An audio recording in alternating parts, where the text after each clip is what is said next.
Shalom saudara yang terkasih di dalam Tuhan Yesus Kristus. Senang sekali dapat bergabung bersama kami dalam ibadah online gereja Karismatik City Church.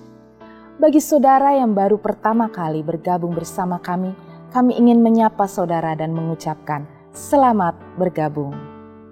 Kami berharap saudara semua dalam keadaan baik, sehat, dan bersuka cita selalu. Firman Tuhan pagi hari ini akan dilayani oleh Pastor Samuel Roslim. Mari kita siapkan hati dan pikiran kita untuk memuji menyembah Tuhan. Izinkan Roh Kudus untuk bekerja di hati kita dan memberkati kita semua.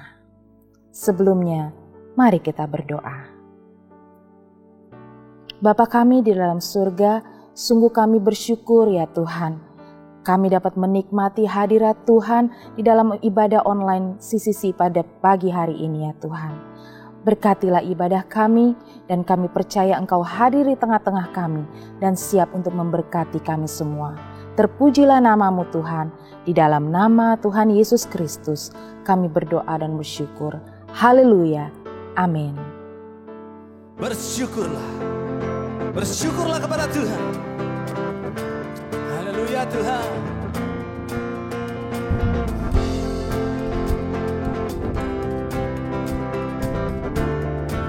Yo. Na na na na na na na na na na na na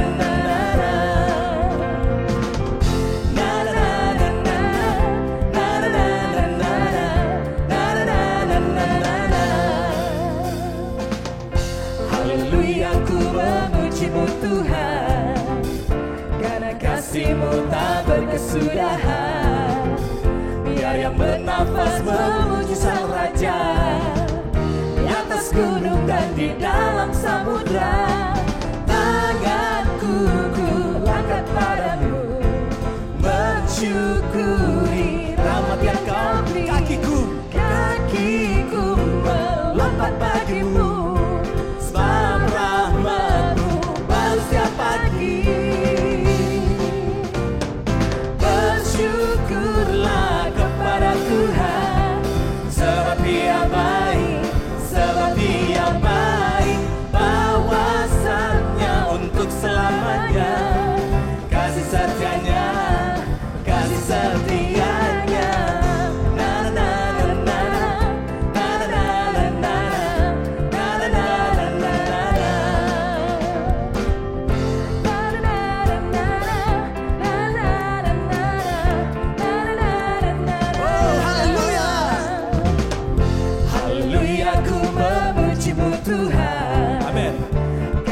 kasih-Mu tak berkesudahan. Biar yang bernafas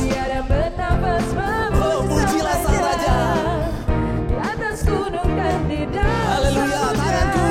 Tanganku ku angkat padamu, mensyukuri rahmat yang Kau beri. Kakiku melompat bagimu, sebab rahmat-Mu baru setiap pagi.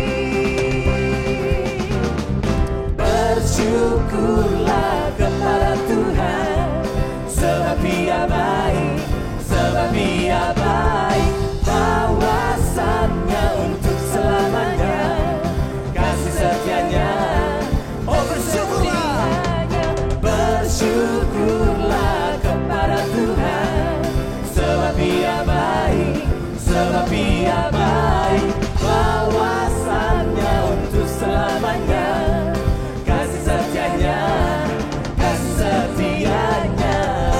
Haleluya Tuhan. Oh, Engkau layak Tuhan menerima pujian. Engkau Raja yang layak ditinggikan. Kami mau bersorak, bersyukur bagi nama Tuhan. Haleluya. Tanganku ku angkat padamu,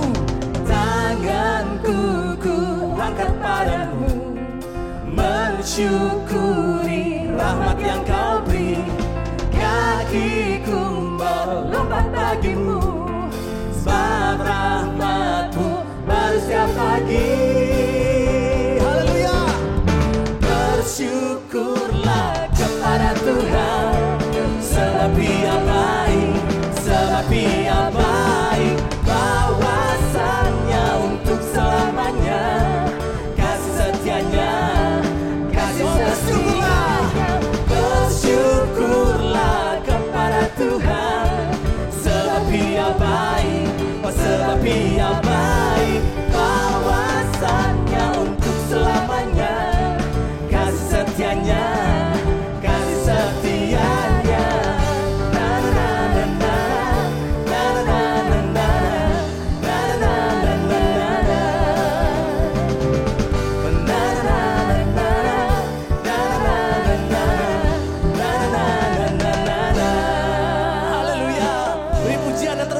Raja kita. Haleluya Tuhan, haleluya. Haleluya Tuhan, terima kasih Tuhan. Haleluya. Tuhan adalah gunung batu kita, kota benteng kita dan keselamatan kita. Haleluya. Naikkan pujian ini, Tuhan yang benar. Haleluya.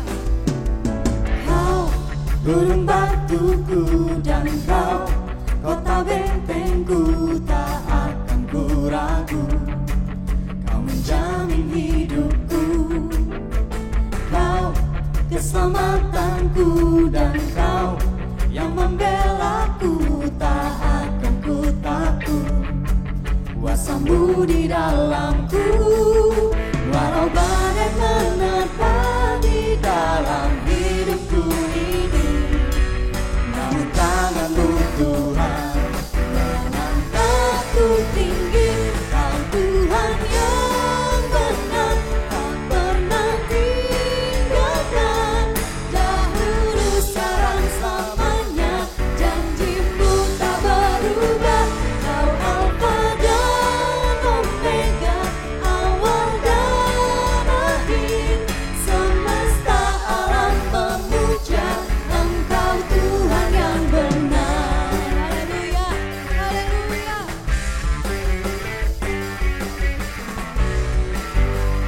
Kau gunung batuku. Kau gunung batuku dan kau kota bentengku, tak akan ku ragu. Kau menjamin hidupku, kau keselamatanku, dan kau yang membelaku, tak akan ku takut. Kuasamu di dalamku, walau badai menerpa di dalam hidupku ini. Namun tanganmu Tuhan mengangkatku tinggi. Kau Tuhan yang benar, tak pernah tinggalkan. Dahulu sekarang selamanya, janjimu tak berubah. Kau Alfa dan Omega, awal dan akhir. Semesta alam memuja Engkau Tuhan yang benar. Kau Tuhan yang benar, tak pernah tinggalkan. Dahulu sekarang selamanya, janjimu tak berubah. Kau Alfa dan Omega, awal dan akhir. Semesta alam memuja Engkau Tuhan yang benar. Semesta alam memuja Engkau Tuhan yang benar. Semesta alam memuja Engkau Tuhan yang benar.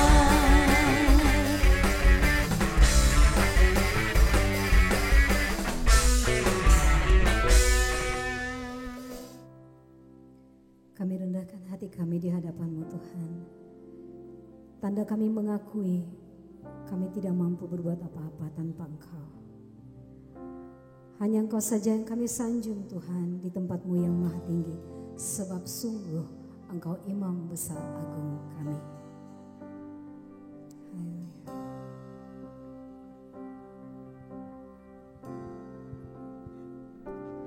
Ku sanjung Kau di tempat tinggi, sebab Engkau imam besar agung. Ku sanjung Kau lebih dari yang lain, dan ku datang menyembah-Mu Tuhan.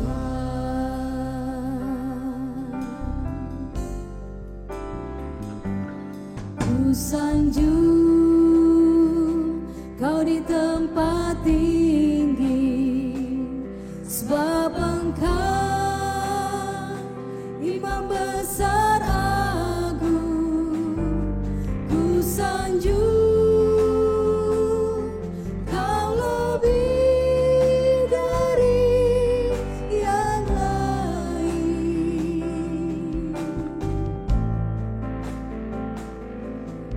ku datang menyembahmu Tuhan.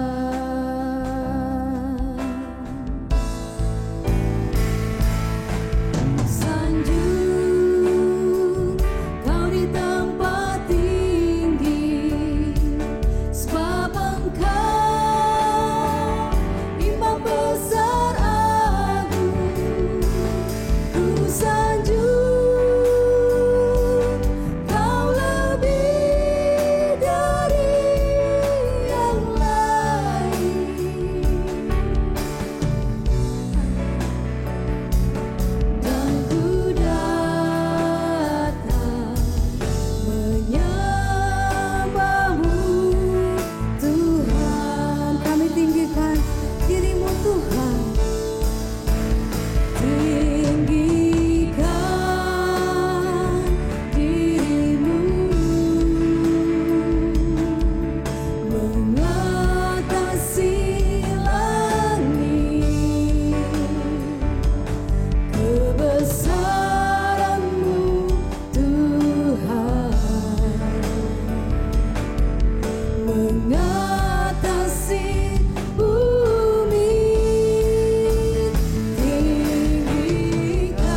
bersyukur Tuhan, dari mulut kami terucap kami meninggikan Engkau Tuhan. Karena Engkau Allah yang dahsyat bekerja dalam kehidupan kami. Dan kami percaya Tuhan Yesus, kemuliaan-Mu mengatasi langit dan bumi dan mengatasi kehidupan kami. Kami perlu firman-Mu Tuhan Yesus untuk terus mengajar kami, membimbing kami, bahkan menegur kami dan memperbaiki kelakuan kami. Agar hidup kami semakin hari semakin menyenangkan hati-Mu. Jadikan kami berkat dimanapun kami berada. Dan ketika kami merendahkan hati kami mendengarkan firman-Mu, kami percaya Roh-Mu menyertai kami. Membuka mata iman kami Tuhan untuk melihat pekerjaan-Mu yang luar biasa. Terima kasih Tuhan Yesus, kami sambut firman-Mu dengan hati yang sungguh terbuka dan sukacita. Di dalam nama Tuhan kami Yesus Kristus kami berdoa. Haleluya. Amin. Shalom Bapak Ibu Saudara, selamat hari Minggu. Senang berjumpa kembali dengan Bapak Ibu Saudara di dalam ibadah online Charismatic City Church ini. Dan kita sudah memasuki minggu yang ketiga di bulan Juli, di mana kita memasuki pelajaran dari kehidupan Nabi Elia. Tema yang kita pakai di dalam bulan-bulan ini, beberapa bulan ini sudah kita pakai, yaitu God Stories in Us. Memang mengambil dari kehidupan tokoh-tokoh di dalam perjanjian lama, dan kita berusaha untuk melihat teladan apa yang kira-kira bisa kita ambil dari kehidupan mereka. Adapun judul yang saya berikan kepada khotbah saya pada pagi hari ini adalah Finding God in a Soft Whisper. Dan teks yang akan kita baca nanti ada di dalam 1 Raja-Raja, Fatsalnya yang ke-19 ayat 1 sampai 18. Nabi Elia. Siapakah Nabi Elia itu sesungguhnya? Ya, Elia ini adalah salah satu dari dua figur terpenting ya di dalam keyakinan orang Yahudi. Of course the other one being Moses, ya Musa. Kenapa saya katakan figur penting? Karena ketika Yohanes Pembaptis muncul pertama kali, orang-orang mengatakan bahwa dia adalah penjelmaan Elia. Kita bisa melihat itu di dalam Yohanes 1 ayat 21. Lalu juga ketika murid-murid ada di dalam peristiwa Transfiguration of Jesus, sosok yang mereka lihat mendampingi Yesus di atas gunung itu adalah Musa dan Elia. Dan itu kita bisa baca di dalam Matius 17. Bahkan Tuhan Yesus sendiri pun tidak luput disangka orang sebagai penjelmaan Elia. Ya. Saudara bisa baca itu dalam Matius 16 ayat 14. Lalu di sini pertanyaan saya muncul, mengapa sosok Elia ini begitu penting ya, dan mengapa orang Yahudi sepertinya begitu terobsesi dengan kehadiran Nabi Elia ini di dalam kehidupan mereka gitu. Dan kalau saya pikir-pikir Nabi Elia bukanlah nabi yang melakukan mujizat yang terdahsyat gitu ya.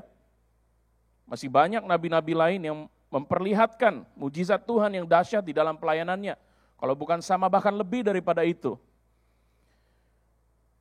Apalagi ketika Elisa, penerus dari Elia, dikatakan dia memiliki double portion, urapan ganda dari yang dimiliki Elia sebelumnya. Sehingga jumlah mujizat yang dilakukan oleh Elisa 2 kali lipat lebih banyak daripada Elia. Ya, kalau saudara tidak percaya boleh dihitung sendiri, karena ada orang yang sudah menghitungnya.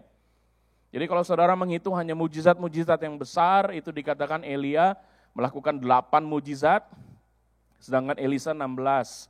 Tapi kalau saudara mau hitung ayat per ayat dan setiap peristiwa mujizat yang dilakukan oleh kedua orang ini, maka jumlahnya Elia itu 14 dan Elisa itu 28. Ya. Jadi kalau dibandingkan dengan penerusnya saja, Elia kalah banyak mujizat yang dilakukan gitu. Lalu mengapa Elia yang justru sepertinya menempati tempat yang begitu terhormat di dalam pandangan orang Yahudi? Kalau saya mengamati ada 2 alasan. Ya. Mengapa Elia begitu dihormati di dalam pandangan-pandangan orang Yahudi? Dan saya rasa ini pun bisa menjadi sesuatu yang sama, pandangan yang sama yang kita bisa adaptasi. Yang pertama, Elia membaktikan hidupnya dan pelayanannya di dalam tugas menyerukan pertobatan kepada bangsa Israel. Terutama karena mereka sudah berpaling daripada Tuhan dan menyembah kepada Baal. Itulah seruan yang dilakukan oleh Elia sepanjang pelayanannya kepada bangsa Israel. Bertobatlah, bertobatlah, bertobatlah. Itu sebabnya mengapa ketika Yohanes Pembaptis akan dilahirkan ya, ada nubuatan yang menyebutkan bahwa dia akan bergerak di dalam roh Elia. Dan memang betul di dalam kehidupan Yohanes Pembaptis, dia membaktikan hidupnya kepada satu pelayanan menyerukan pertobatan kepada bangsa Israel. Dan puncak dari perjuangan Elia untuk menyadarkan bangsa Israel ini bahwa mereka perlu bertobat ya dari dosa-dosa mereka. Puncak perjuangannya adalah ketika dia menantang 450 nabi Baal di Gunung Karmel. Dan saya yakin Bapak Ibu Saudara sudah pernah mendengar kisah ini. Ya, ini terdapat di dalam 1 Raja-Raja 18.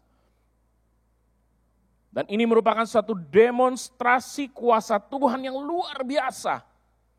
Dahsyat luar biasa ketika kuasa yang sejati secara langsung dipertandingkan, diperhadapkan dengan kuasa yang abal-abal Bapak Ibu Saudara. Ya. Kita tidak perlu membaca keseluruhannya, tapi saya hanya akan memberikan sedikit gambaran bahwa ketika 450 nabi Baal itu dikumpulkan di atas Gunung Karmel, mereka berhadap-hadapan, 450 orang berhadapan dengan Elia saja sendiri. Sementara seluruh bangsa menyaksikan pertandingan akbar tersebut. Dan ketika nabi-nabi Baal itu mendirikan mesbah mereka sendiri dan kemudian mulai memotong-motong potongan lembu itu menaruh di atasnya, pertandingannya adalah siapa yang bisa berdoa dan meminta Tuhan untuk mengirimkan api membakar korban persembahan mereka, dialah yang betul-betul menyembah Allah yang hidup. Ini menjadi suatu pembuktian yang diberikan Elia kepada seluruh bangsa Israel. Ini lihat buktinya, siapa Allah yang betul-betul hidup. Apakah Baal ini atau Allah, Yehova pencipta langit dan bumi. Dan ketika nabi-nabi Baal itu berteriak-teriak, berseru-seru, menari-nari, mereka mulai melakukannya dari pagi sampai petang. Tidak setitik pun api turun dari langit untuk membakar korban persembahan mereka. Dan setelah ke-450 nabi Baal itu kehabisan tenaga, sudah lemas karena mereka juga memakai metode meluka-lukai diri sendiri, menyayat-nyayat tubuh sendiri. Jadi mereka sudah keletihan, mungkin ada yang hampir mati kehabisan darah barangkali. Mereka sudah tidak sanggup berdiri, barulah Elia menyuruh, dia membangun mesbah seperti apa yang diajarkan Tuhan kepada bangsa Israel turun-temurun.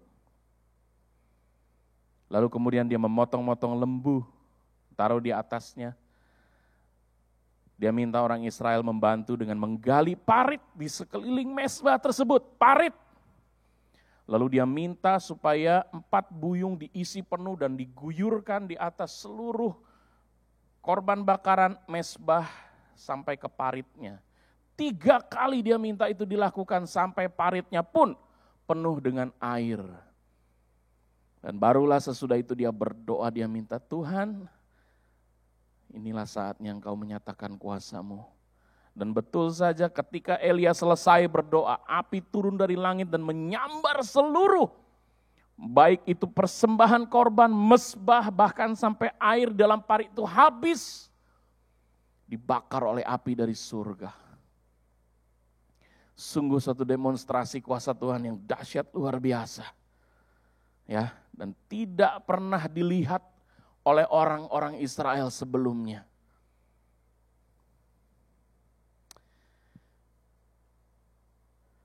Haleluya. Alasan yang kedua yang menempatkan Elia pada level yang tidak terjangkau oleh nabi-nabi lain adalah dalam peristiwa akhir kehidupannya di dunia. Musa di dalam kematiannya mengalami keistimewaan bagaimana Tuhan sendiri yang menguburkan dia ya di suatu tempat yang tidak diketahui hingga saat ini. Saudara bisa baca itu di dalam Ulangan 34 ayat 6 dan juga di dalam Yudas 9. Tetapi Elia mengalami sesuatu yang jauh lebih dahsyat daripada itu. Yaitu bahwa dia tidak mengalami kematian. Melainkan diangkat langsung ke surga dengan menggunakan kereta berapi. Wow. Mari kita lihat bersama-sama di dalam 2 Raja-Raja. 2 Raja-Raja pasalnya yang kedua, ayatnya yang ke-11. Saat itu Elia sedang berjalan bersama-sama dengan Elisa. Ayat 11 dan 12 dikatakan itu sedang mereka berjalan terus sambil berkata-kata, tiba-tiba datanglah kereta berapi dengan kuda berapi memisahkan keduanya. Lalu naiklah Elia ke sorga dalam angin badai.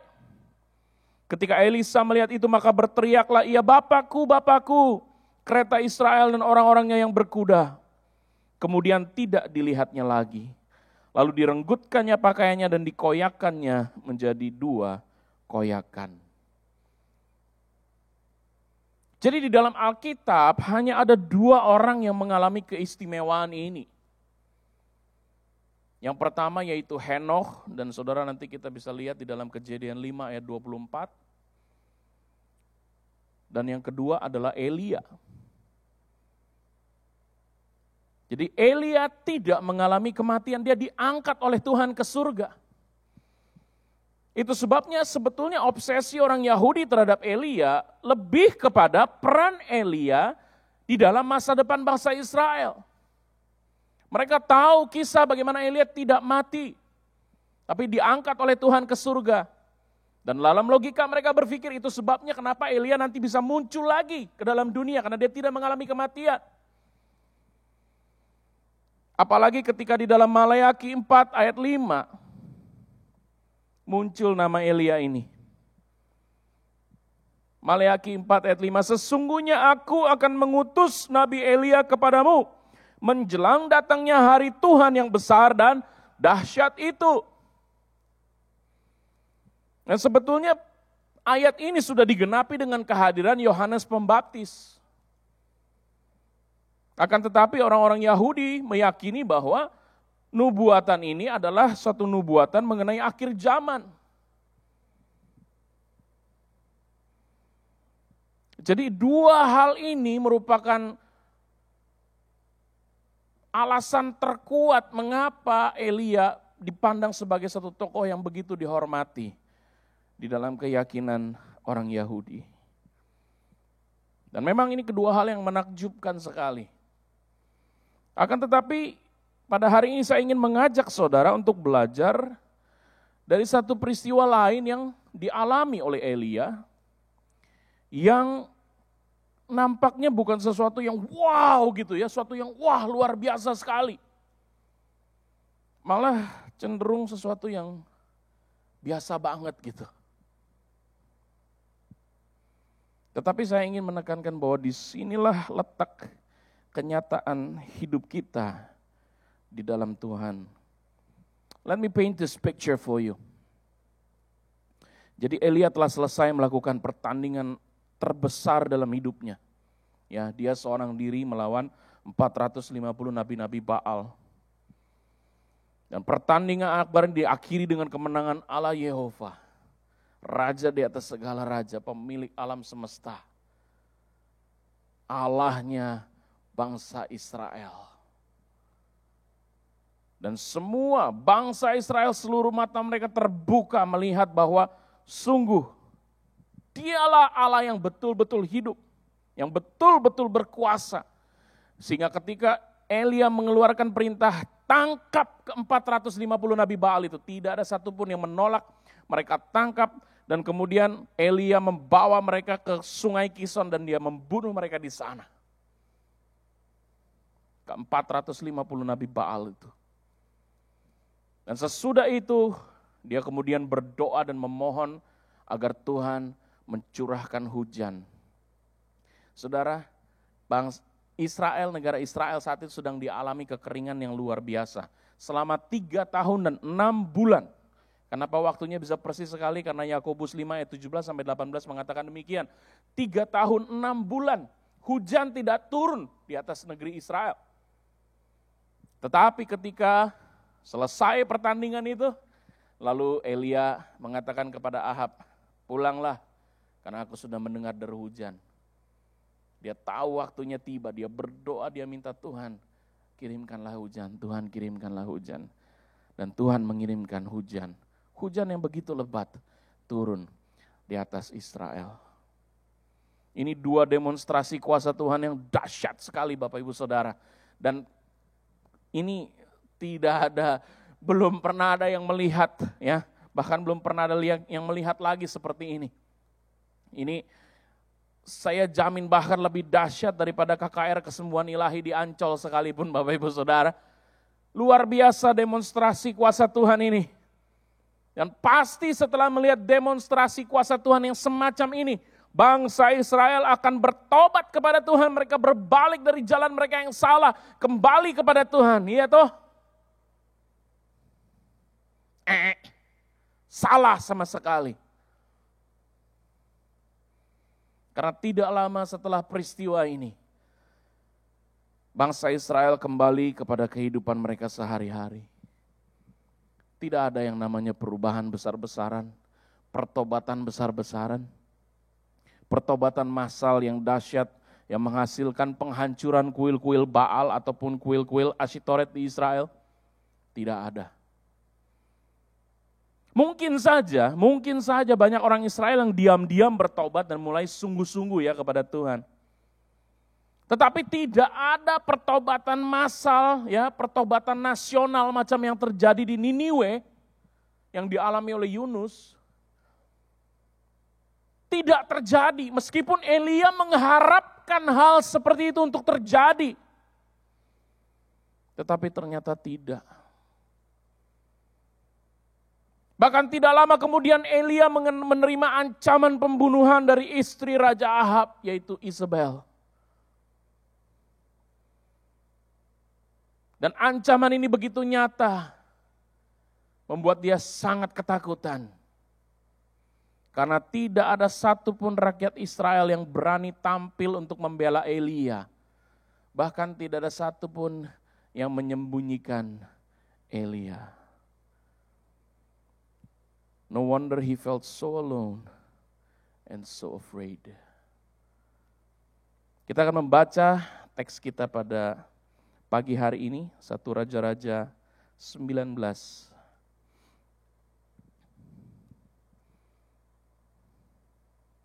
Ayat 1 sampai 18.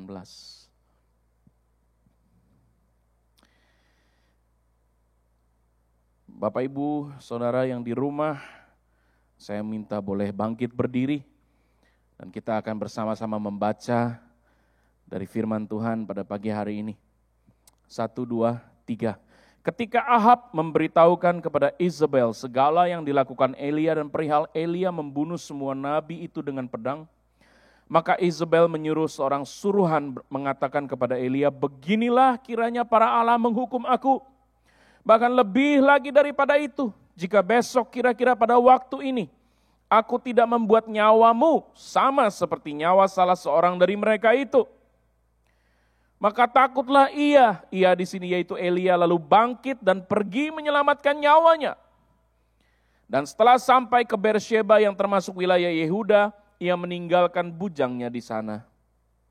Tetapi ia sendiri masuk ke padang gurun, sehari perjalanan jauhnya, lalu duduk di bawah sebuah pohon arar. Kemudian ia ingin mati, katanya, cukuplah itu. Sekarang ya Tuhan ambillah nyawaku, sebab aku ini tidak lebih baik daripada nenek moyangku. Sesudah itu ia berbaring dan tidur di bawah pohon arar itu. Tetapi tiba-tiba seorang malaikat menyentuh dia serta berkata kepadanya, bangunlah, makanlah. Dan ketika ia melihat sekitarnya, maka pada sebelah kepalanya ada roti bakar dan sebuah kendi berisi air. Lalu ia makan dan minum, kemudian berbaring pula. Tetapi malaikat Tuhan datang untuk kedua kalinya dan menyentuh dia serta berkata, bangunlah, makanlah.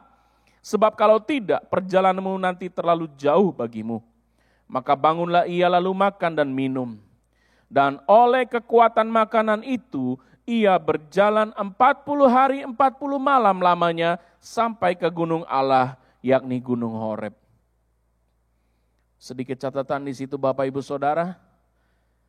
Kalau Tuhan memanggil Bapak Ibu Saudara untuk suatu perjalanan, maka Tuhan akan mencukupkan apa yang menjadi kebutuhanmu. Ada amin? Haleluya. Kalau ada amin, boleh katakan, ketik di kolom komen di bawah, amin. Puji nama Tuhan. Haleluya. Kita lanjut ayat 9, di sana masuklah ia ke dalam sebuah gua dan bermalam di situ. Maka firman Tuhan datang kepadanya demikian, apakah kerjamu di sini hai Elia? Tolong digarisbawahi, itu pertanyaan pertama. Jawabnya, aku bekerja segiat-giatnya bagi Tuhan Allah semesta alam. Karena orang Israel meninggalkan perjanjianmu, meruntuhkan mezbah-mezbahmu dan membunuh nabi-nabimu dengan pedang. Hanya aku seorang dirilah yang masih hidup dan mereka ingin mencabut nyawaku. Lalu firman-Nya, keluarlah dan berdiri di atas gunung itu di hadapan Tuhan. Maka Tuhan lalu, angin besar dan kuat yang membelah gunung-gunung dan memecahkan bukit-bukit batu mendahului Tuhan. Tetapi tidak ada Tuhan dalam angin itu. Dan sesudah angin itu datanglah gempa. Tetapi tidak ada Tuhan dalam gempa itu. Dan sesudah gempa itu datanglah api. Tetapi tidak ada Tuhan dalam api itu. Mungkin ini api yang sama yang membakar mezbah di atas Gunung Karmel. Tetapi tidak ada Tuhan dalam api itu. Dan sesudah api itu, datanglah bunyi angin sepoi-sepoi basah. Segera sesudah Elia mendengarnya, ia menyelubungi mukanya dengan jubahnya, lalu pergi keluar dan berdiri di pintu gua itu. Jadi rupanya Tuhan hadir di dalam bunyi angin sepoi-sepoi tersebut. Hal ini mengingatkan saya bagaimana dalam kitab Kejadian dikatakan Tuhan seringkali bercakap-cakap dengan Adam di dalam kesejukan. Di situ dikatakan bahasa asli menggunakan kata ruah yang bisa diartikan sebagai angin. Sejuk, ya, peristiwa sejuk, sehingga banyak yang menafsirkan itu di sore hari ya, ketika hari sejuk, tapi angin. Very interesting. Ada similarities di sini, ada kesamaan di sini. Maka datanglah suara kepadanya yang berbunyi, apakah kerjamu di sini, hai Elia? Ini boleh saudara garis bawahi lagi. Pertanyaan kedua, pertanyaan yang sama dengan pertanyaan pertama. Jawabnya, aku bekerja segiat-giatnya bagi Tuhan, Allah semesta alam. Karena orang Israel meninggalkan perjanjianmu, meruntuhkan mezbah-mezbahmu dan membunuh nabi-nabimu dengan pedang. Hanya aku seorang dirilah yang masih hidup dan mereka ingin mencabut nyawaku. Firman Tuhan kepadanya, pergilah, kembalilah ke jalanmu melalui padang gurun ke Damsyik. Dan setelah engkau sampai, engkau harus mengurapi Hazael menjadi raja atas Aram. Juga Yehu cucu Nimsi haruslah kau urapi menjadi raja atas Israel. Dan Elisa bin Safat dari Abel Mehola harus kau urapi menjadi nabi menggantikan engkau. Maka siapa yang terluput dari pedang Hazael akan dibunuh oleh Yehu, dan siapa yang terluput dari pedang Yehu akan dibunuh oleh Elisa. Tetapi aku akan meninggalkan 7.000 orang di Israel, yakni semua orang yang tidak sujud menyembah Baal dan yang mulutnya tidak mencium Dia. Haleluya, haleluya. Demikianlah firman Tuhan. Waktu kuliah dulu saya pernah puasa selama kira-kira 1 tahun Bapak Ibu Saudara. Sambil berdoa, meminta satu kebangunan rohani yang dahsyat untuk gereja di tempat di mana saya melayani saat itu. Dan apa yang terjadi setelah 1 tahun? Kurus enggak. Kebangunan rohani yang saya bayangkan juga tidak terjadi. Lalu, ada tetapinya saudara. Ada tetapinya. Tetapi gereja tersebut, puji Tuhan, dengan cara yang tidak terbayangkan, dengan jumlah jemaat yang masih sedikit ini di luar logika, ternyata dimampukan Tuhan untuk membeli sebidang properti dan memiliki gedung gerejanya sendiri.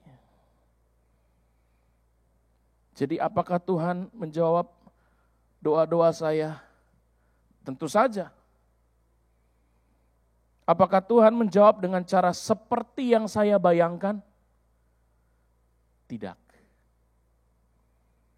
Tuhan tidak selalu bekerja dengan cara-cara yang dahsyat menurut ukuran manusia. Dan saya menemukan banyak anak Tuhan dewasa ini yang kerohaniannya bergantung kepada KKR, Bapak Ibu Saudara. Ada KKR di sini ikut, KKR di sana ikut, KKR di tempat yang dekat ikut, di tempat yang jauh dekat ikut, semua ikut. Mau keluar negeri, mau kemana ikut. Siapa pembicara yang terkenal ikut semua.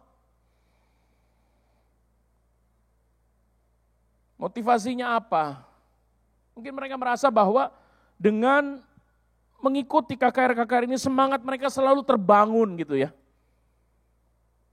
Dengan mengundang hamba-hamba Tuhan yang punya karunia kesembuhan, karunia mujizat, karunia penglihatan atau nubuatan ya. Karunia mengusir setan, ya segala macam karunia ini dan itu sepertinya akan membangun semangat mereka. Bahkan karena melihat animo jemaat yang seperti ini, sampai ada gereja yang pasang promosi ibadah kesembuhan ilahi. Yang sakit pasti sembuh. Paling lambat dalam 1 kali 24 jam mujizat terjadi. Wah, luar biasa.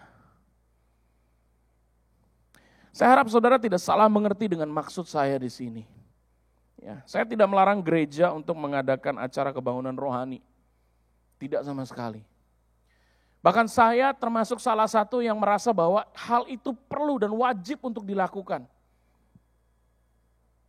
Akan tetapi saya berharap ketika itu dilakukan dan ketika orang mengikuti KKR, itu dilakukan dengan satu motivasi yang benar di dalam hatinya.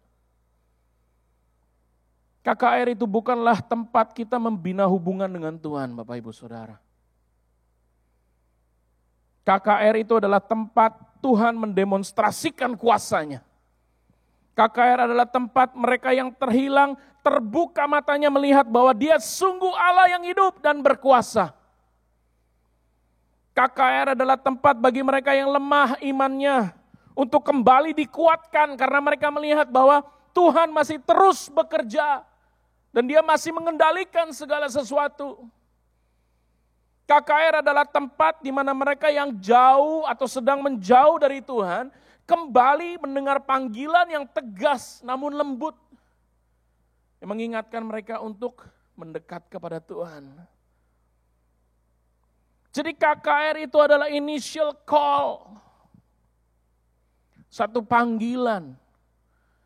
Dan ketika saudara sudah meresponi panggilan Tuhan di dalam KKR itu, what's next?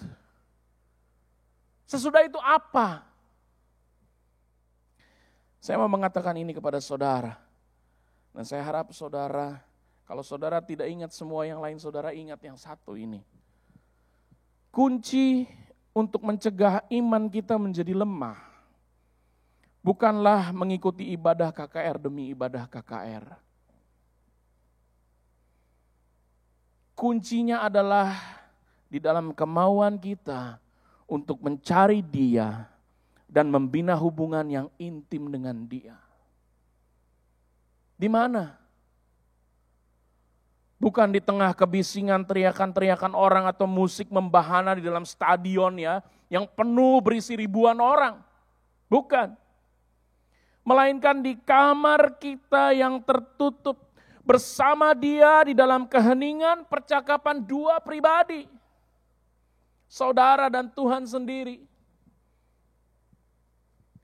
Iman saudara bukan dibangun berdasarkan satu atau dua kali pengalaman mujizat bersama dengan Tuhan. Apalagi berdasarkan pengalaman mujizat yang dialami oleh orang lain. Yang saudara lihat, saksikan, oh di KKR, orang itu tadi datang dengan kursi roda terus sekarang sudah berdiri, wah luar biasa. Saya merasa dibangun dengan kesaksian dia. Umurnya tidak lama Bapak Ibu Saudara. Iman saudara harus dibangun berdasarkan firman Tuhan. Dan perjumpaan pribadi saudara dengan Tuhan. Perjumpaan bagaimana maksudnya? Perjumpaan dengan Tuhan di dalam doa-doa pribadi saudara.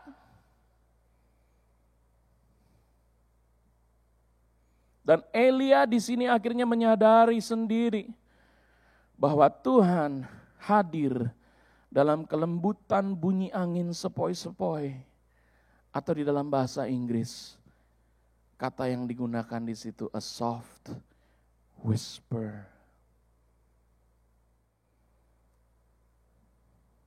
Tuhan menunjukkan kuasanya, mujizat, kuasanya, kehebatannya, kedahsyatannya. Itu dia tunjukkan dengan mujizat-mujizat yang luar biasa. Tetapi kalau saudara ingin mengenal pribadinya, if you want to reach deep into his heart, saudara harus mencari dia di dalam keheningan. Di dalam percakapan hati saudara dengan Tuhan. Haleluya. Haleluya. Dengan cara demikian maka saudara akan sekaligus mendapatkan dua hal. Keintiman dengan Tuhan. Dan saya jamin ketika saudara mendengar suara Tuhan yang berbicara ke dalam kehidupanmu, mata saudara akan dibukakan untuk melihat mujizat-mujizat Tuhan yang dibuatnya secara pribadi dalam hidupmu. Engkau akan dibawa dalam satu pengalaman-pengalaman rohani bersama-sama dengan Tuhan. Bukan pengalaman orang lain, tetapi pengalamanmu pribadi. Ada seorang teman saya yang baru saja diselamatkan Tuhan dari kematian. Karena secara tiba-tiba dia harus mengalami suatu operasi besar, pengangkatan organ tubuhnya. Dan dia merasakan betul pemeliharaan Tuhan. Di saat sekarang ini, orang sakit ada di mana-mana. Rumah sakit di mana-mana penuh. Tetapi dia bisa mendapatkan pertolongan yang tepat waktu. Persediaan darah yang cukup. Bahkan sampai biayanya pun disediakan oleh Tuhan. Sungguh pemeliharaan Tuhan luar biasa. Sehingga saat ini dia tidak bisa menghentikan dirinya kepada siapapun juga orang yang mau mendengar. Dia akan bercerita mengenai pengalamannya ini. Suatu pemeliharaan Tuhan yang luar biasa. Mujizat Tuhan yang luar biasa di dalam hidupnya.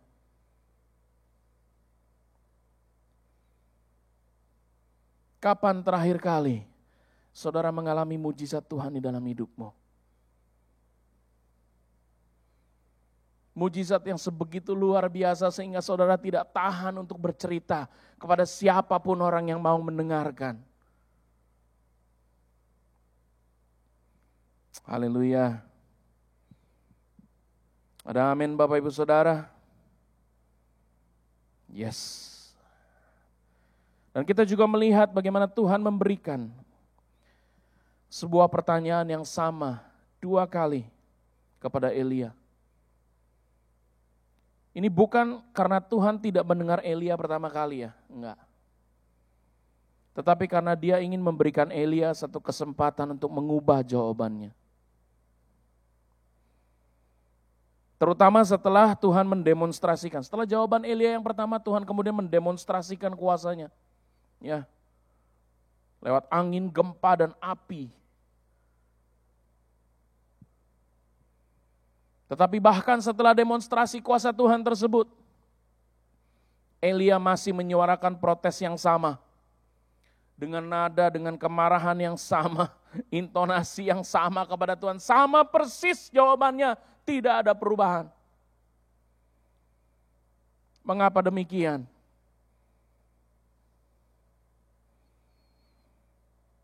Saya ingin menyoroti, Bapak Ibu Saudara. Elia sedang berada di dalam kondisi yang tertekan. Stres berat, bahkan kalau ada psikolog yang berusaha untuk mengartikan pengalaman Elia ini, maka mereka mengatakan ini Elia sedang mengalami depresi berat. Terutama karena kenyataan yang dialami tidak sebanding dengan apa yang dia harapkan, apa yang dia impikan, apa yang dia bayangkan sebelumnya. Stres berat, bahkan cenderung depresi. Suicidal, karena dia yang di ayat sebelumnya dikatakan dia berseru kepada Tuhan, minta Tuhan ambil saja nyawaku. Ada suicidal thoughts di situ. Depresi. Dan dia suarakan itu kepada Tuhan, apa adanya. Saya mau soroti di sini bahwa di dalam percakapan pribadi saudara dengan Tuhan, tidak perlu ada jaim-jaiman saudara, jaga image, enggak perlu. Tuhan enggak perlu penampilan saudara yang sepertinya rohani, kuat, dan oh Tuhan engkau sungguh luar biasa, aku merasa sangat-sangat fine. Apa yang bisa saudara sembunyikan dari Tuhan? Tidak ada. Tuhan bisa lihat semuanya. Jadi apa gunanya pula kepura-puraan di hadapan Tuhan? Kalau saudara sedang kecewa, marah kepada Tuhan, utarakanlah kepada Tuhan.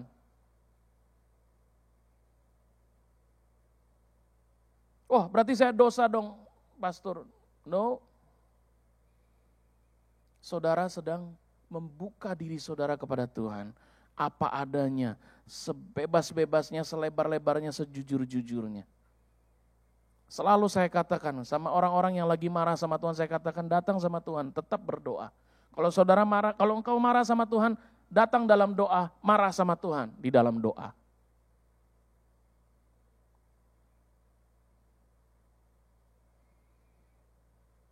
Kenapa saya katakan demikian? Karena hanya di dalam doa saudara dengan Tuhan secara pribadi, Tuhan bisa memulihkan hati saudara. Kalau saudara marah dan saudara menjauh dari Tuhan, malah saudara nggak dapat apa-apa. Keluarkanlah unek-unekmu kepada Tuhan, seperti apa yang Elia lakukan. Tuhan melihat hati saudara, seperti dia juga melihat hati Elia. Kenapa saya katakan Tuhan tidak marah? Karena Tuhan menjawab Elia sesuai dengan keluhan yang dia berikan. Tuhan memberikan kepada Elia satu lokasi yang relatif aman dari kejaran Izebel, yaitu ke Damsyik. Ada tugas yang masih harus dilakukan, ya, dia berikan kepada Elia tugas itu, di mana Elia harus mengangkat 3 orang yang akan menyelesaikan tugas membersihkan Israel dari penyelewengan mereka dengan Baal. Karena lewat ketiga orang inilah baru kemudian yang namanya bukit-bukit penyembahan kepada Baal dan Esytoret itu dihancurkan. Ada satu tugas yang harus dilakukan dan yang ketiga, suatu kepastian. Tadi keluhan Elia katakan, aku sendirian yang tinggal. Tuhan katakan no. Ada 7.000 orang yang aku keep, yang sama sekali tidak menyembah kepada Baal. So, Elia enggak sendirian.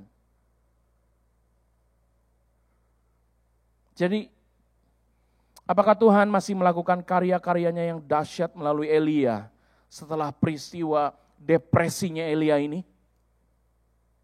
Tentu saja Tuhan masih memakai Elia dengan dahsyat. Elia adalah seorang manusia biasa yang memiliki banyak kekurangan. Tetapi terlepas dari kecut hatinya dan ketakutannya terhadap Izebel, terlepas dari kengambekannya kepada Tuhan, dan terlepas dari kegagalannya untuk melakukan 2 dari 3 tugas terakhir yang Tuhan berikan kepada dia, yang 2 tidak dilakukan. Hanya 1 yang dilakukan, yaitu mengangkat Elisa.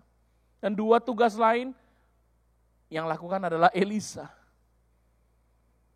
Terlepas dari itu semua, Elia adalah seorang yang memiliki keintiman dengan Tuhan. Dan Tuhan melihat itu sebagai sesuatu yang istimewa. Dan di sini saya mengajak saudara untuk melihat dari ayat yang terakhir, itu Kejadian 55. Kejadian 5. Ayatnya yang ke-24. Tadi saya katakan hanya 2 orang yang mengalami peristiwa pengangkatan seperti ini. Dan ini yang pertama, Henokh. Dan Henokh hidup bergaul dengan Allah. Tolong digarisbawahi itu. Henokh hidup bergaul dengan Allah. Lalu ia tidak ada lagi sebab ia telah diangkat oleh Allah. Bahkan dalam Ibrani 11 ayat 5 dikatakan karena iman Henokh terangkat supaya ia tidak mengalami kematian. Dan ia tidak ditemukan karena Allah telah mengangkatnya. Sebab sebelum ia terangkat ia memperoleh kesaksian bahwa ia berkenan kepada Allah. Ya, saya punya satu pertanyaan bagi saudara hari ini. Apakah saudara merindukan mujizatnya? Atau saudara merindukan pribadinya? Apakah saudara merindukan mujizatnya? Atau saudara merindukan pribadinya? Saudara yang bisa jawab pertanyaan itu. Dan kalau saudara menjawab, saya merindukan pribadinya. Dan saya mendorong Bapak Ibu Saudara, find him in that gentle whisper. Temukan dia di dalam percakapan, keheningan percakapan hati ke hati antara saudara dengan Tuhan. Saya mau mengajak Bapak Ibu Saudara untuk menyembah Tuhan saat ini. Kita mau menyanyikan sebuah lagu. Hanya dekat Allahku, rasa tenang hatiku.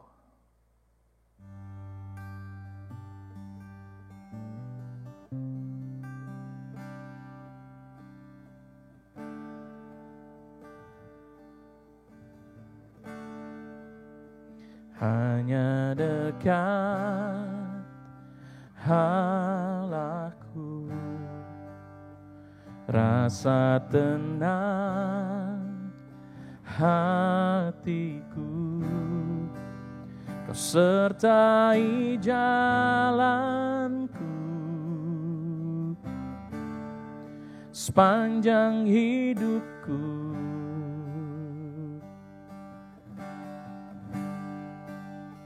Hanya dekat padamu ada kekuatan baru. Kaulah perlindunganku, keselamatanku. Katakan, ku ingin selalu bersekutu denganmu, menikmati hadiratmu. Biarkan rohmu tinggal dalam hidupku. Sungguh indah indah bersamamu selamanya.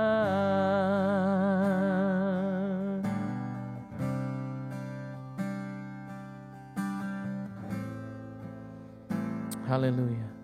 Hanya dekat padamu, hanya dekat padamu ada kekuatan baru. Kaulah perlindunganku, keselamatanku.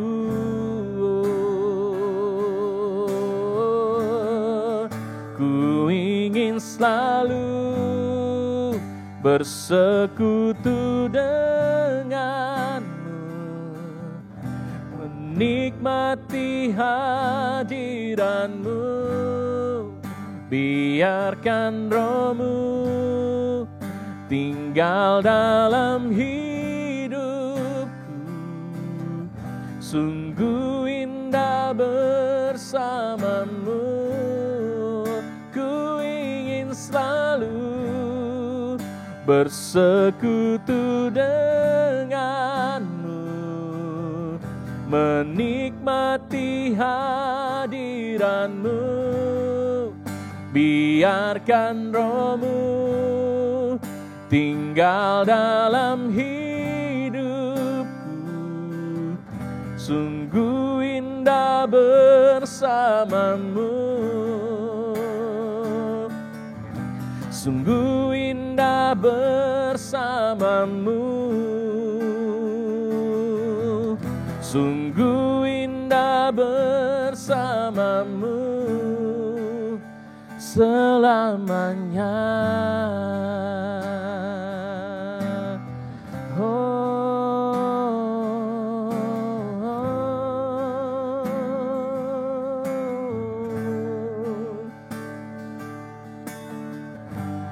Sungguh indah, sungguh indah, sungguh indah Kau Tuhan. Sungguh indah, sungguh indah, sungguh indah Kau Tuhan. Sungguh mulia, sungguh mulia, sungguh mulia, sungguh mulia Engkau Tuhan. Sungguh baik, sungguh baik, sungguh baik, sungguh baik Engkau Tuhan. Haleluya, haleluya, haleluya. Oh Tuhan, Shandaralabase kiriandaramasande, Shakarana baralabasi karalama shandaralabase kiriandaralabasai. Haleluya, haleluya, haleluya. Saya merasakan firman pada hari ini berbicara kepada beberapa orang khusus di antara Bapak Ibu Saudara yang menyaksikan pada hari ini. Ada yang saat ini sedang isoman,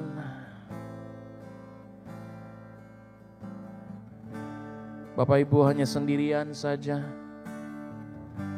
karena memang harus diisolasi, merasa kesepian. Ini momen kesempatan yang terbaik untuk saudara berbicara dengan Tuhan di dalam keheningan percakapan pribadi dari hati ke hati saudara dengan Tuhan. Manfaatkan waktu ini. Manfaatkan waktu ini. Haleluya, haleluya.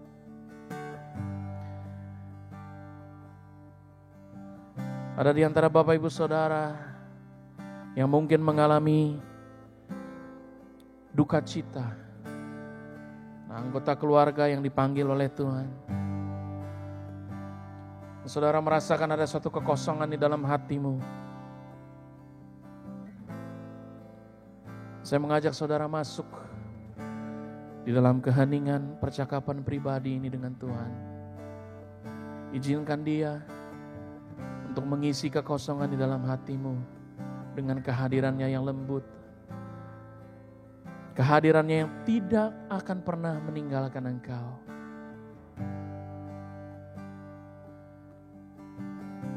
Mungkin ada di antara Bapak Ibu Saudara yang saat ini imannya sedang goyah. Sudah terlalu lama Bapak Ibu Saudara tidak mengalami persekutuan dengan anak-anak Tuhan. Saudara merasakan ada hal-hal yang penting yang hilang. Dan yang terutama iman saudara merasa begitu lemah. Sekali lagi, firman hari ini berbicara, imanmu harus dibangun di atas dasar firman Tuhan dan perjumpaan pribadimu dengan Tuhan. Ambil waktu ini. Ambil waktu ini. Saya tahu ini bukan hal yang mudah, tetapi ambil waktu dan kesempatan ini untuk berbicara kepada Tuhan di dalam keheningan percakapan hati ke hati antara pribadi saudara dengan pribadi Tuhan. Ku ingin selalu bersekutu denganmu, menikmati hadiratmu,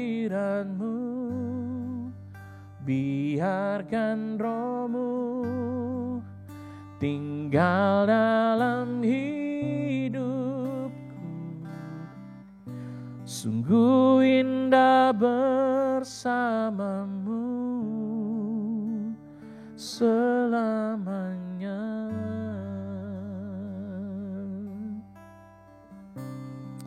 Bapa, hamba-Mu berdoa Tuhan untuk setiap anak-anak-Mu yang menyaksikan pada hari ini.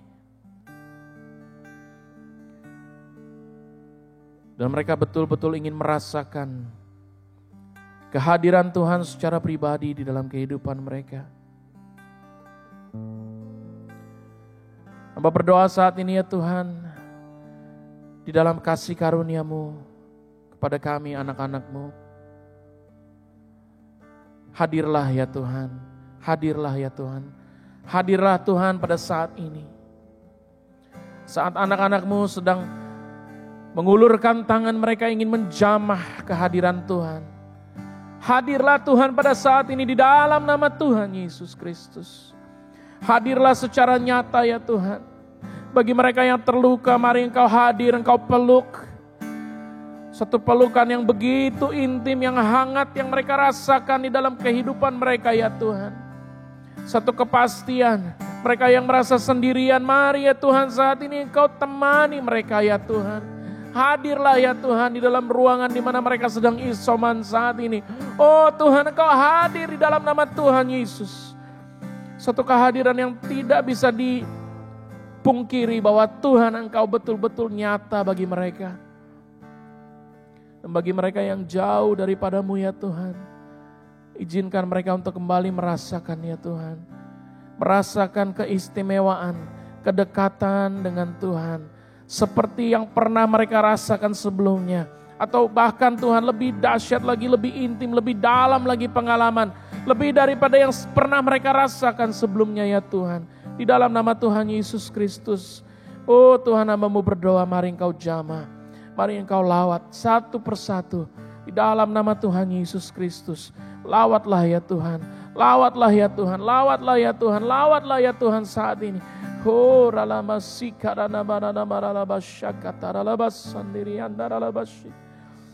oh yes Lord Jesus. Haleluya, haleluya, haleluya.